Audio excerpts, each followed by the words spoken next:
Beach FM, locals talking to locals. And we say good morning to the Deputy Chair of the Paraparaumu Raumati Community Board, and that's Guy Burns. Good morning, Guy.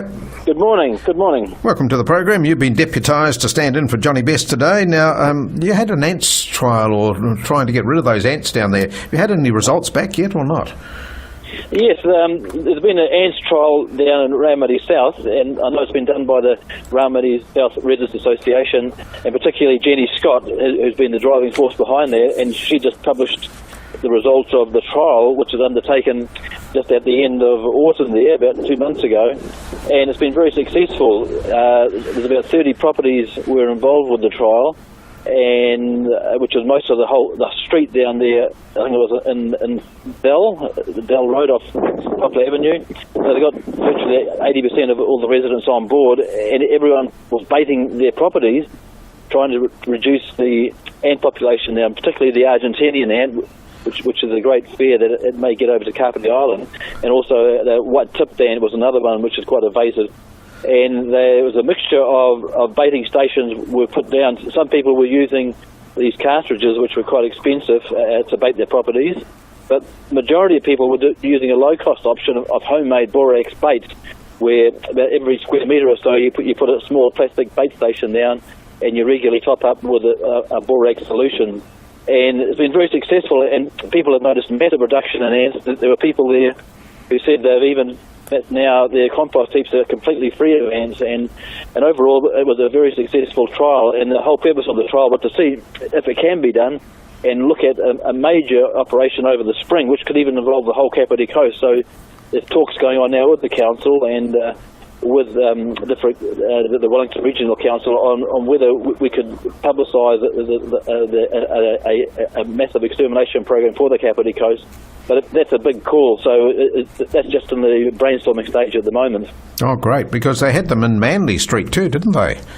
Oh, they're right along there. They're right along the coastal belt there, right through into QE Park. So you won't exterminate them. That's one thing that's pretty clear, but we can minimise the risk and knock the population back by about 80% or so. Yeah. Do you put the bait out at this time of the year, or is it the wrong time to put it out? It's the wrong time. What they do, they naturally slow down. You still can see them around. I saw some at my place the other day. I was quite surprised, but on the warmer days they are coming out and feeding with us a bit of feed. But overall they do sort of semi-hibernate. So the key thing would be to get an extermination program started in the springtime. So it's not coming out very soon, so there's a lot of work to be done. So where do you get this borax from? Because that's a cheaper option by the sounds of it. Yeah, definitely. You can buy the borax from places like the Bin Inn, that they would sell it there, and it's a very, very cheap way of doing it.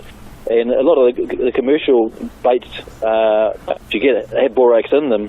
And the only thing is you have to be careful that the bees don't get it, because it is very toxic to bees and fish. So that's why you put them in the plastic pull containers and put a very small hole into the container so only ants can get through. And then you put cotton wool solution with borax and sugar. The sugar attracts them, and they take it back to the hives and slowly poison themselves out. Sounds fantastic. Well done. Thanks for that information too.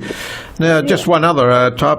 Broken yellow lines on Kapiti Road. Have you got that organised yet or sorted out? Because that was put in a couple of meetings ago, wasn't it? Oh, definitely. No, that was passed. The board accepted the council recommendation, and the yellow lines will go in. But in saying that, I am aware now we're starting to get too many yellow lines, and there's many places now I can see there's yellow lines where there shouldn't be. So I think as a board we're going to be a bit more cautious about approving any more yellow lines, because there's almost more yellow lines than non-yellow lines, so it's getting a little bit over control there. Yes. For example, I do know outside several cafes in Paraparaumu Beach and Raumati South, there's yellow lines where you don't really need to have a yellow line. It's very interesting. For example, just on the other side of a pedestrian crossing, on the for vehicles, say, going south along Marine Parade, I believe you don't need a yellow line on the southern side of the crossing for those vehicles going south, for example. Right. But there's a massive amount out there. So I suppose you'll be bringing this up at your next meeting, which I see is about the 31st of this month. Is that right? Yeah, it's coming up. I think 2 weeks' time. Yeah. 31st of the month. I'm not sure if we'll bring it up, but it's more a case that we get a report from staff or recommendation that we approve yellow lines, or there's been yellow lines put down. But I think overall, things are slowing down in the yellow line area, thankfully. Good on you. Thanks for your time this morning, Guy. Talk to you next Monday. Good to hear from you, Nigel. Guy Burns, Deputy Chair of the Paraparaumu Raumati Community Board. 106.3 Beach FM.